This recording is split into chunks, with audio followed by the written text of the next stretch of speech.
Saudara, hubungan keluarga Jokowi dengan PDI Perjuangan dikabarkan kian memanas setelah putra sulung Presiden Jokowi, Gibran Rakabuming Raka, melenggang ke Pilpres 2024 sebagai bacawa pres Prabowo Subianto. Benarkah keretakan hubungan keduanya semakin tegas? Kita akan bahas langsung bersama analis komunikasi politik UIN Syarif Hidayatullah, Gun-Gun Herianto. Mas Gun-Gun, selamat sore. Jadi Mas Gun-Gun, sebelum membahas soal panasnya atau memanasnya hubungan Jokowi dan PDIP, apa yang bisa Anda baca dari undangan dan juga pertemuan Presiden Jokowi bersama 3 baca pres siang tadi?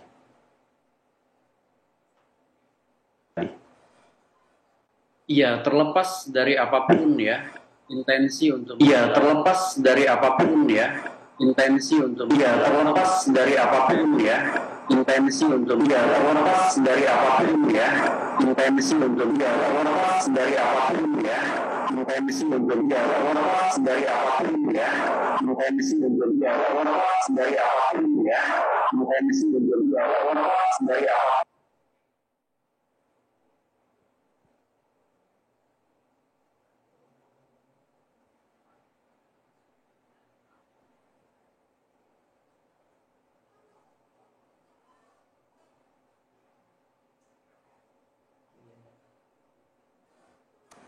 Ya, Mas Gun-Gun, maaf saya tidak bisa mendengar suara Anda terlalu jelas, mungkin karena sinyal juga.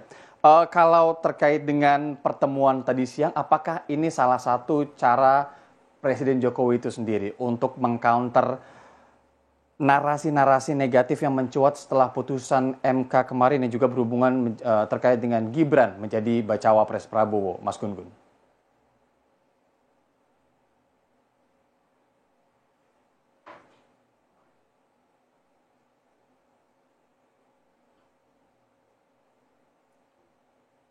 Jelang Pilpres 2024, terutama dalam konteks pola hubungan politik elit, memanasnya hubungan PDI Perjuangan itu dengan Pak Jokowi begitu ya, terutama dengan munculnya statement yang kalau kita perhatikan semakin asertif dan semakin lugas gitu, terbuka, tidak lagi diplomatis.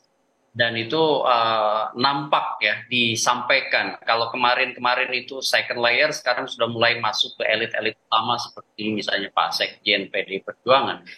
Nah, tentu makan siang tadi ya, yaitu bisa kemudian menjadi semacam opini ya yang positif tone-nya gitu, untuk kemudian kalau istilahnya sebut aja counter opini, ya bisa dimaklumin, bisa diiyakan juga. Kenapa? Karena kan memang opini yang mengeras, terutama menyangkut pola hubungan kuasa politik ya, itu kemudian membutuhkan juga yang disebut dengan narasi-narasi positif ya yang dibangun itu di sekitar istana, dalam konteks ini sekitar. Kemudian yang kedua, tentu untuk kepentingan yang jauh lebih besar yang disebutkan kepentingan bangsa dan negara ya, perjumpaan-perjumpaan seperti ini kan memang perlu untuk kemudian biasakan, untuk kemudian perlu diintenskan ya, terutama menjelang perhelatan ya yang akan memanas, terutama menjelang pemilu 2024. Bagaimanapun kita sama-sama memahami bahwa rivalitas yang tentu dipicu ya oleh perbedaan kongsi-kongsi politik itu memerlukan mitigasi-mitigasi. Oleh karena itu politik kebangsaan menurut saya mengharuskan presiden itu juga memberi ruang yang sama capres yang berkompetisi. Sebut aja misalnya 3 poros yang kemudian melahirkan 3 calon, itu harus sama-sama kemudian ditempatkan dalam posisi yang sama sebagai kompetitor yang selevel, atau ada equality ya, ada proses yang kemudian memastikan bahwa mereka bisa bertarung itu dengan demokratis, dan presiden kemudian tidak terlalu masuk apalagi kemudian berpotensi menggunakan instrumen-instrumen kuasanya untuk memenangkan satu di antara pasangan yang kemudian bertarung di Pilpres 2024. Tapi Mas Gun-Gun, apakah makan siang aja cukup nih untuk mengcounter narasi-narasi tersebut? Karena ada juga narasi yang kemudian berkembang ini kan terkait dengan dugaan penggunaan aparat negara, kemudian juga Gibran yang dianggap melenggang secara mudah begitu. Apakah makan siang aja cukup? Atau Presiden sebenarnya harusnya melakukan sesuatu yang lebih konkret misalnya terkait dengan mengcounter Ya, narasi-narasi ini? ya, ya jelas ya tidak cukup. Ini kan hanya ekspresi simbolik ya. Makan siang itu ekspresi simbolik, soal belum tentu juga kan besok lusa Hmm, kemudian kebijakan seorang Jokowi ya, bukan dalam kapasitasnya sebagai politisi tapi dalam kapasitasnya sebagai kepala negara dan kepala pemerintahan yang harus kemudian mengedepankan politik kenegaraan, yang harus kemudian memastikan bahwa tidak ada penggunaan instrumen-instrumen kekuasaan yang kemudian lebih menguntungkan ya. salah satu pasangan. Kenapa? Karena itu kalau kemudian masuk ke area situ akan ada muncul yang disebut dengan abuse of power gitu ya. Yang itu kemudian harus betul-betul dihindari. Kenapa? Karena publik menurut saya akan kritis ya.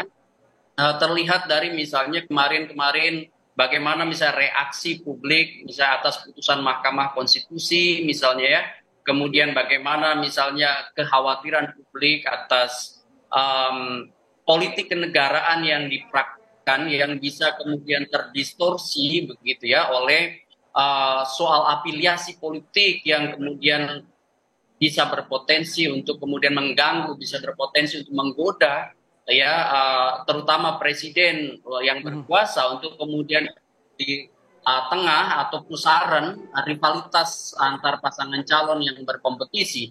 Makanya kemudian makan siang saja tentu tidak cukup, bahwa ini betul ya menurunkan tensi dan punya peluang untuk membangun harmoni melalui hubungan di antara mereka yang berkompetisi di Pilpres, tetapi kan dimensi elit saja tidak cukup. Uh, ada butuh political will, dan bukan hanya goodwill tapi political will untuk memastikan bahwa seluruh instrumen, seluruh apa namanya prosedur yang kemudian besok akan dilalui menjelang kompetisi 2024 di 14 Februari itu kemudian berjalan memang dalam koridor sesuai dengan norma-norma hukum, sesuai dengan kesepakatan bersama yang kemudian kita sudah lihat, misalnya ada aturan mainnya di Undang-Undang Pemilu, kemudian juga undang-undang lain yang terhubung. Dalam posisi ini Mhm. maka Presiden harus memastikan bahwa dirinya dan seluruh instrumen-instrumen kekuasaan itu berada dalam konteks di atas seluruh kepentingan-kepentingan satu atau Ya. beberapa partai begitu. Mhm, mhm. Mas Gun Gun, tapi kalau itu narasi yang kemudian kita lihat belakangan ini kan lebih menduga bahwa aduh takutnya nih dengan melenggangnya Gibran kemarin gitu ya atau saat ini dikhawatirkan nanti MK akan begini ketika ada misalnya yang harus diuji nantinya, kemudian juga ditakutkan bahwa ada tidak netralitasan lah begitu yang bisa atau berpotensi dimainkan oleh presiden karena ada anaknya di sini. Tapi sebenarnya kalau melihat narasinya sejauh ini, melihat juga perkembangannya day by day-nya, apakah masih memungkinkan begitu kalau Anda melihat itu terjadi? Ya, tentu kekhawatiran itu sangat wajar ya. Kenapa? Karena kan publik, terutama publik kritis ya, bukan hanya di masyarakat berperhatian, tapi juga sebagian besar elit yang bertarung sekarang itu ada kekhawatiran soal ketidaknetralan ya. Ada kekhawatiran soal terlalu masuknya Hmm. instrumen kekuasaan ke ranah kontestasi elektoral, terutama yang partisan. Uh, Kenapa? Karena bagaimanapun kan kita bisa melihat bukan hanya satu sekuen ya. Ini kan juga flashback ke beberapa peristiwa sebelumnya, seperti misalnya kemarin bagaimana misalnya putusan Mahkamah Konstitusi itu tidak kemudian secara ajak bisa diterima oleh halayak, sehingga wajar kemudian kalau muncul yang disebut resonansi kognitif ya. Misalnya ada keberbedaan antara apa yang dipikirkan dengan yang Hmm. diharapkan, sehingga kemudian wajar kalau muncul skeptisme, dan skeptisme itu agak cukup riskan.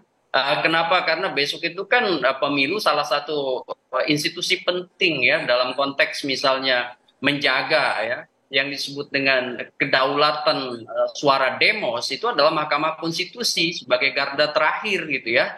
Pasca pencoblosan, jika Ya. misalnya ada sengketa pemilu kan harus diselesaikan lewat Mahkamah Konstitusi. Kalau misalnya Mahkamah Konstitusi mengalami Mhm. Ya, itu tahu. ketidakpercayaan di publik, itu kan problem serius dalam misalnya peradaban demokrasi begitu. Kalau hubungan PDI dengan Jokowi sendiri dengan narasi yang beberapa hari ini ada begitu ya, yang sepertinya juga menunjukkan bahwa ada yang tidak harmonis lah hubungan PDI dengan Jokowi, kemudian juga dengan Gibran yang kemudian sudah bilang bahwa bertemu dan sudah minta izin sebenarnya. Tapi dari Jokowi sendiri memang tidak ada pernyataan untuk mendukung A, B, C atau A, B atau C misalnya, mendukung semuanya demi kebaikan bangsa. Tapi kalau hubungan PDI Jokowi sendiri, Anda melihatnya gimana?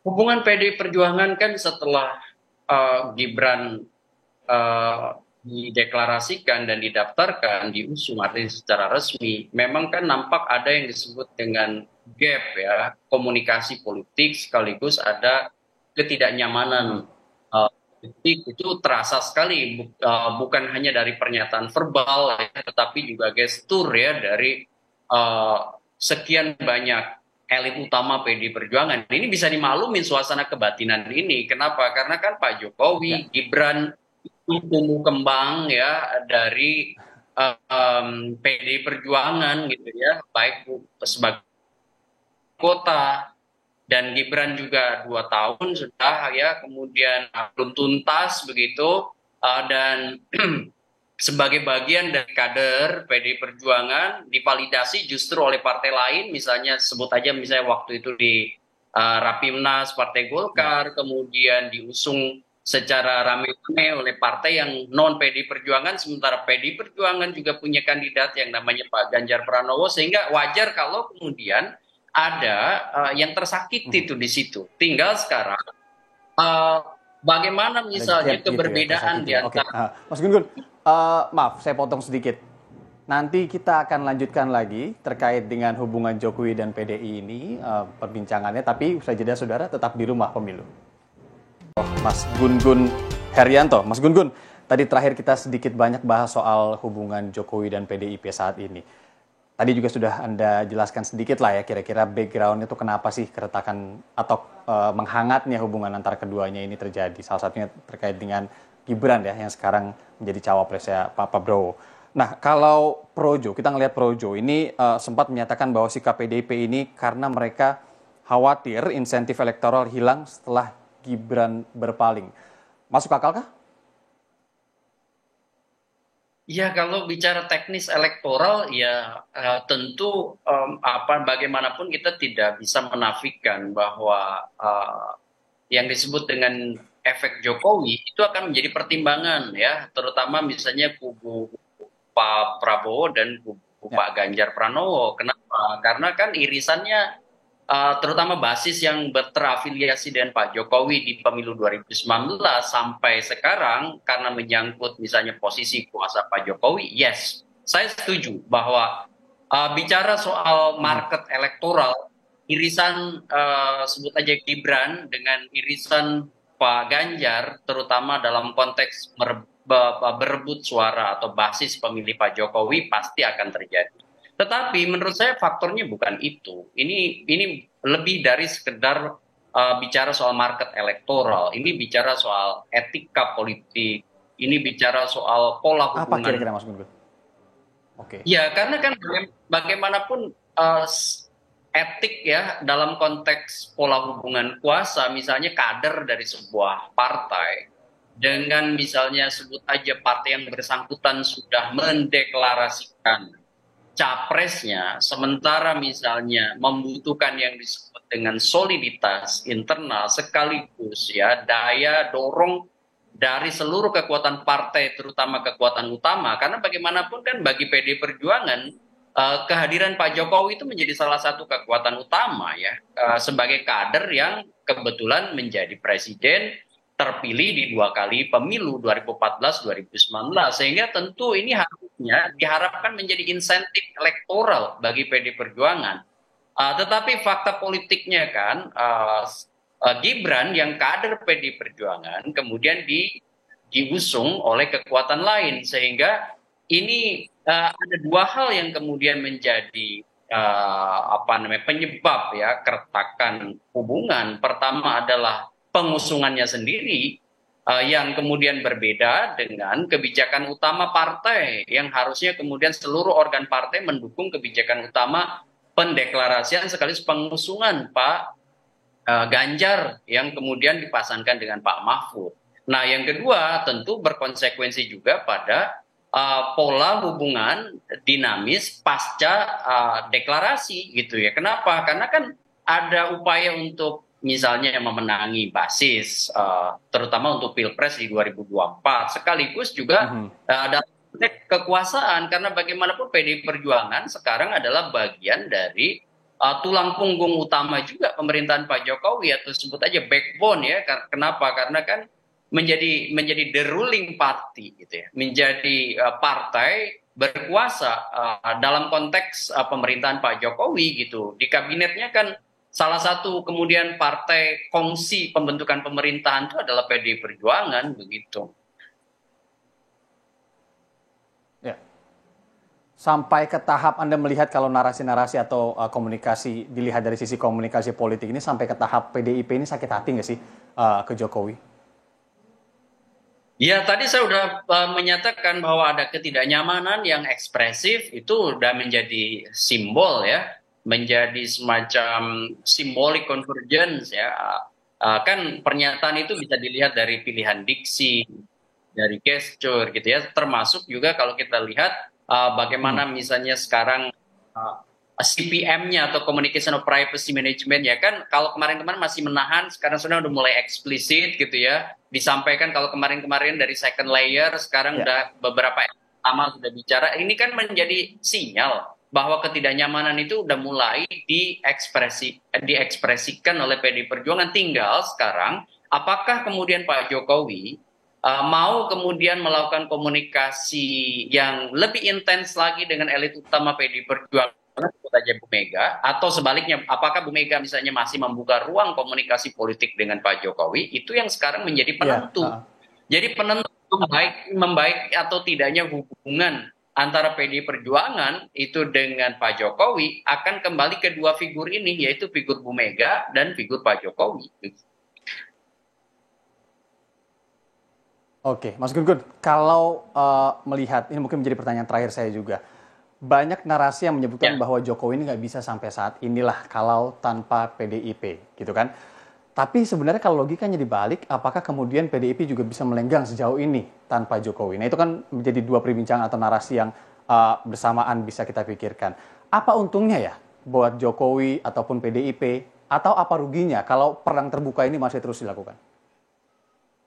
Iya, jelas ya, kalau misalnya bicara soal untung rugi, PDI Perjuangan dengan Pak Jokowi itu kan sebenarnya sejak 2014 sampai sekarang itu kan saling ketergantungan. Kayak misalnya Pak Jokowi bagaimanapun diusung oleh PDI Perjuangan, dan sampai nanti posisi jabatannya selesai, kan inginnya soft landing.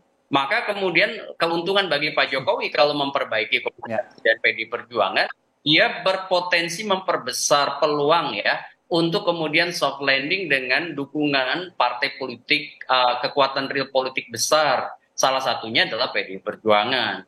Kalau bagi PDI Perjuangan tentu menjadi bagian dari kekuasaan itu kan sebagai bagian dari bagian tidak terpisahkan dari perjuangan PDI Perjuangan mengusung Pak Jokowi sejak 2014, menjadi bagian dari the ruling party. Nah, kelemahannya kalau kemudian Anda ingin sekarang mengatakan misalnya keduanya ini tidak bisa berdiri sendiri tanpa keduanya? ya jelas ya, kalau kemudian Pak Jokowi butuh sokongan kekuasaan, salah satunya adalah kekuasaan dari kekuasaan legislatif. Maksud saya di situ ada PDI Perjuangan yang menjadi satu di antara partai besar, kan partai pemenang tuh ya. Sehingga kemudian program-program pemerintah, program eksekutif, ya salah satunya bisa berjalan juga menurut saya ada dukungan kekuatan real di parlemen, di DPR, yang kemudian PDI Perjuangan di situ memainkan peran. Kalau kemudian sekarang PD Perjuangan juga jelang 2024 berpisah kongsi dengan Pak Jokowi, ya tentu ada resiko-resiko gitu ya. Yang resiko-resiko itu salah satunya tadi udah disebut oleh Anda, yaitu soal market elektoral ya, yang kemudian mungkin sekarang terfragmentasi.